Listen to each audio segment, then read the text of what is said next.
combattant. Je suis pas un grand champion. De cette guerre dépend le destin de ton monde. Finish him!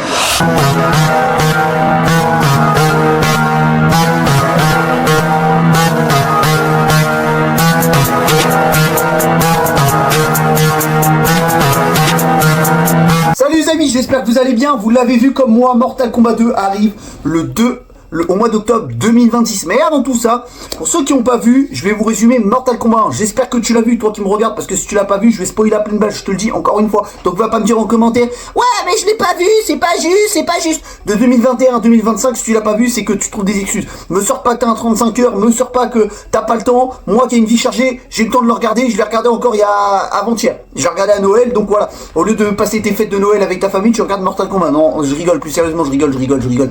Donc, on va résumer Mortal Kombat 1, c'est parti les amis. Donc sur ce, bon visionnage. Donc comment ça s'est passé Mortal Kombat 1? Bon déjà on commence avec les Shirai et Ryu. On avait Hanzo Hasashi, sa femme et ses enfants qui étaient en train de jouer paisiblement, ils étaient en train de s'amuser, la et là qui arrive, et oui, Bihan, Sub-Zero, le membre des Lin Kuei. Pourquoi les Lin Kuei attaquent les Shirai et Ryu? Vous allez vous dire, parce que les Lin Kuei sont des rivaux jurés, des rivaux jurés des Shirai et Ryu. Donc il se permet d'attaquer la famille d'Hanzo Hasashi, sa femme, mais sa femme cache un bébé dans un panier pour pas qu'il se fasse tuer parce que c'est le dernier de la descendance, tout simplement. C'est lui qui va représenter la descendance des Hasashi. Donc il attaque, sauf que Hanzo Hasashi essaie de reprendre le dessus, il se fait attaquer et il se fait même planter un sabre sur sur l'épaule gauche et il simule sa propre mort. Donc Sub-Zero il est là, yeah, je l'ai tué, ça y est, enfin je l'ai battu. J'ai tué toute la descendance des Shirai et Ryu, sauf que vous vous mettez doigt dans l'œil bien profond parce que Raiden arrive à secourir le petit enfant, le cache pour pas que Sub-Zero le trouve, et tout simplement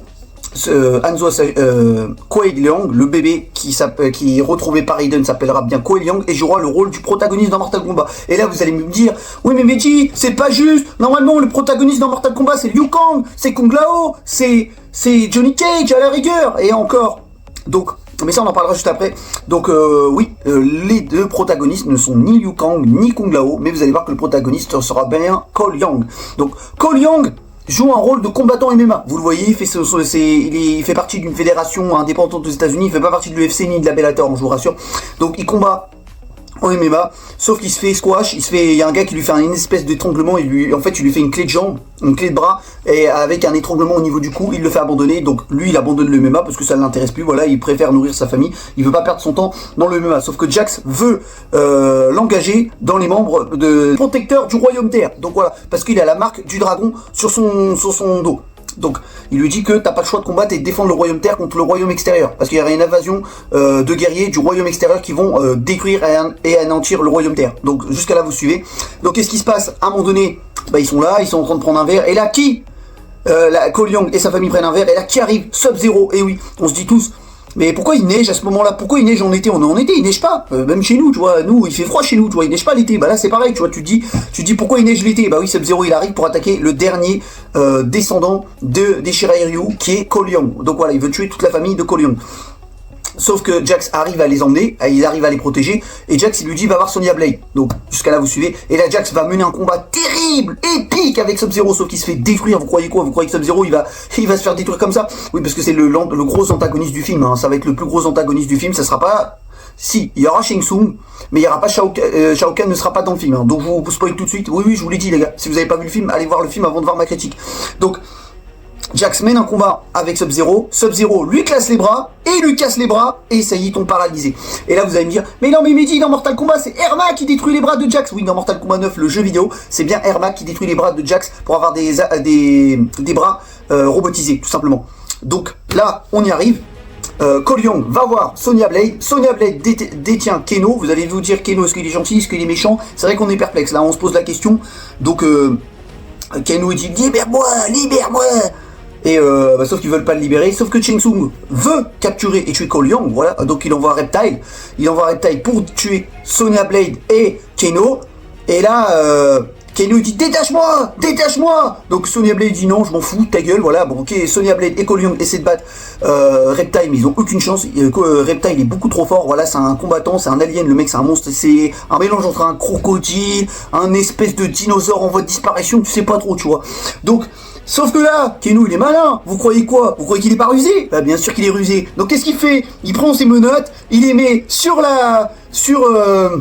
l'espèce de morph, comme ça s'appelle, le venin, pardon, bon, la punaise, je suis perdu. Le venin de Reptile, il se détache, et là, il arrive, il lui met un gros couteau, il le tue, et il nous sort cette célèbre phrase. Et oui, Fatality. Fatality. Donc, il a réussi à tuer Reptile, sauf que, Sonya Blade veut travailler avec lui au final, parce qu'elle voit qu'au final c'est un très gros combattant, pourtant avec ce qu'il a fait avec le Dragon Noir, t'as pas envie de t'associer avec lui. Donc il lui dit 3 millions d'euros, elle lui dit 2 millions d'euros et on s'associe. Et lui il lui dit vas-y 2 millions d'euros, qu'est-ce que tu veux faire avec 2 millions d'euros? T'habites dans un vieux bungalow, t'habites dans un vieux mobilo. Donc il lui dit bon ok, je travaille avec toi, mais 3 millions. Donc elle lui dit 3 millions, si tu arrives à nous aider à combattre le royaume extérieur, ça sera 3 millions. Sauf que Cole Young il lui dit mais attends, qu'est-ce que tu vas lui payer 3 millions? T'as vu la somme d'argent? Et elle lui dit mais tu crois vraiment que je lui paye 3 millions d'euros? T'as vu ce que t'as vu dans le taudis où je vis? Tu crois vraiment que je lui paye 3 millions d'euros? Donc on sait très bien que Sonya Blade se fout de sa gueule complètement.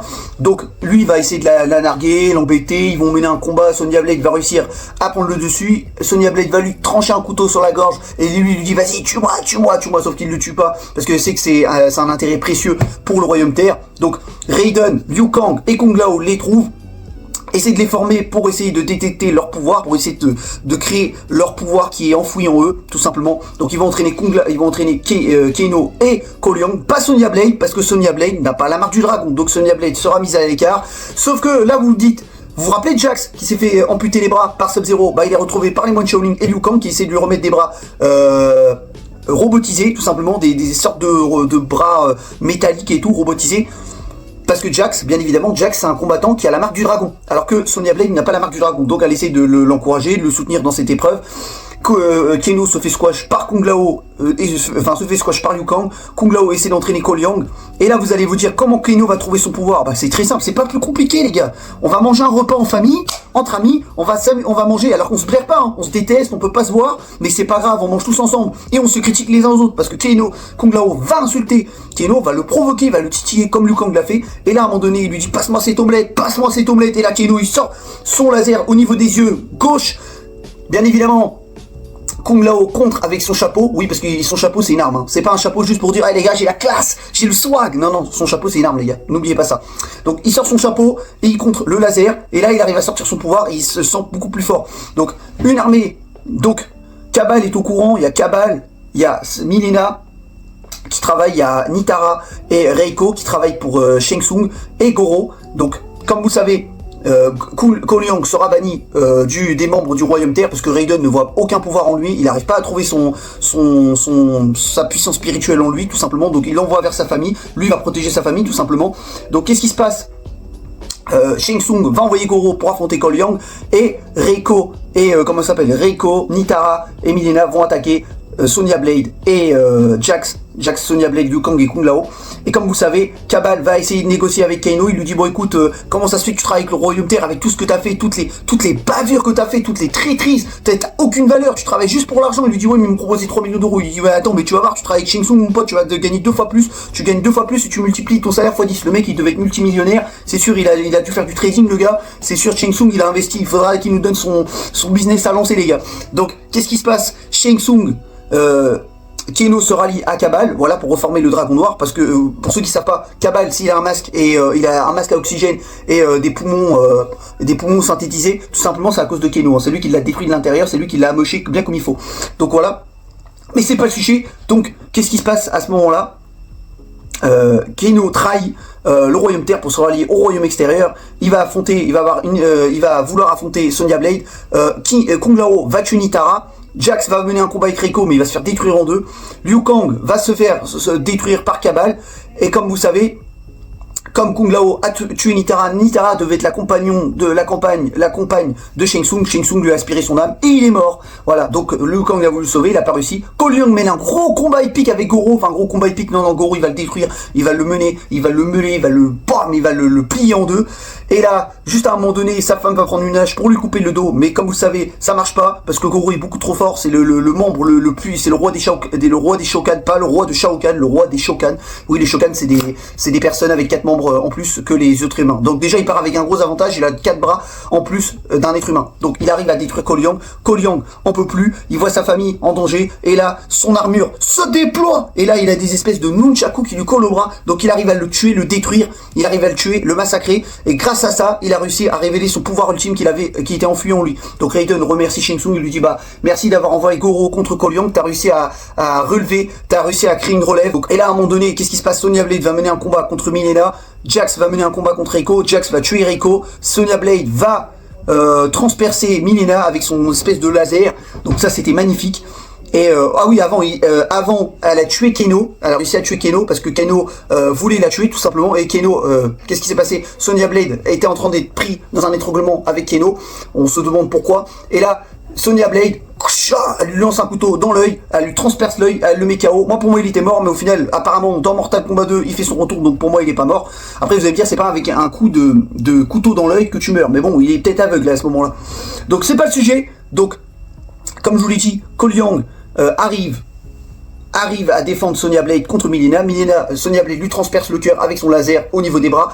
Liu Kang arrive à envoyer un dragon en feu, créer un dragon en feu qui est enfoui en lui pour amocher et bien détruire et pour provoquer un fatality sur Kabal. Donc Kabal est mort, Milena est mort, Reiko est mort, donc il reste plus aucun combattant, même Goro est mort, donc il reste plus que Shang Tsung et un autre combattant. Oui, on a oublié d'en parler, oui, on en a parlé dans le début du film. Et oui, le membre leader fait son apparition, il classe la famille de Ko Leung. Ko Leung en a marre, il va dans le portail, il va affronter Sub-Zero, il va affronter Bian Sub-Zero, voilà tout simplement.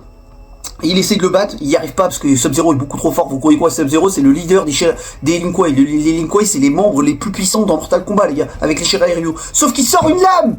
Et oui, et cette lame est quoi? Est en feu. Et là vous vous dites, mais non. Eh ben oui, qui fait son retour? Hanzo Hasashi fait son retour bien évidemment en devenant Scorpion. Et oui, on croyait qu'il était mort, il avait simulé sa propre mort, il est parti en enfer, donc il est parti se réfugier en enfer et devenir un démon qui s'appelle Scorpion. Et là il nous sort cette mythique phrase, Get over here. Get over here.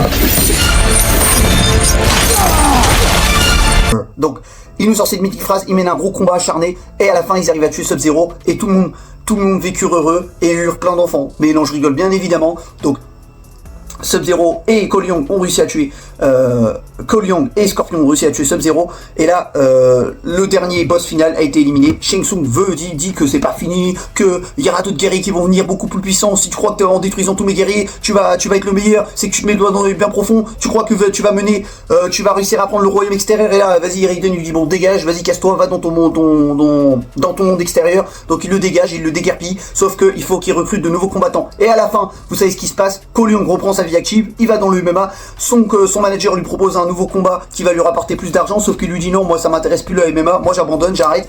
Il lui dit tu vas aller où? Je vais aller à Hollywood. Il lui dit mais il n'y a pas d'avenir Hollywood pour toi. Il lui dit non mais t'inquiète pas. Donc on utilise Mortal Kombat 2 et vous savez pourquoi il va à Hollywood? Sinon, si tu sais pas, c'est parce que tu connais pas Mortal Kombat, c'est pas possible. Donc il va à Hollywood, bien évidemment. Pourquoi? Bon, on va aller chercher Johnny Cage parce qu'on lui a dit d'aller chercher des nouveaux combattants pour défendre le Royaume Terre contre une nouvelle menace qui va arriver dans Mortal Kombat 2. Et cette menace, ça va être quoi? C'est l'outre-monde avec le roi Shao Kahn et sa compagne Sindel. Oui, parce que Sindel se ralliera à Shao Kahn dans la bande-annonce, comme vous l'avez vu, parce que Shao Kahn a tué le roi Gérod. Donc voilà. Donc dites-moi dans les commentaires si vous avez déjà vu Mortal Kombat 1. Dites-moi dans les commentaires si vous avez quel jeu vidéo Mortal Kombat, c'est lequel votre jeu vidéo préféré dans Mortal Kombat. Ça m'intéresse énormément les amis. Moi pour ma part c'est le 9 et le 11. Voilà. Même le 10 il était pas mal, j'avais bien aimé le 9 et Armageddon aussi. Donc moi je suis un grand fan des jeux vidéo Mortal Kombat, donc voilà. Surtout Mortal Kombat 9 parce que Shao Kahn, le boss final, je l'ai saigné. Je crois que j'en ai pété ma manette tellement c'était dur. Donc voilà, dites-moi c'est quoi votre jeu préféré dans Mortal Kombat. Dites-moi si vous avez aimé Mortal Kombat 1. Dites-moi quel est votre combattant préféré aussi, ça m'intéresse. Donc moi sur ce je vous laisse. Si la vidéo vous a plu, n'oubliez pas de liker, commenter, de vous abonner, partager. Moi sur ce je vous laisse, passez une bonne journée, allez tchuss.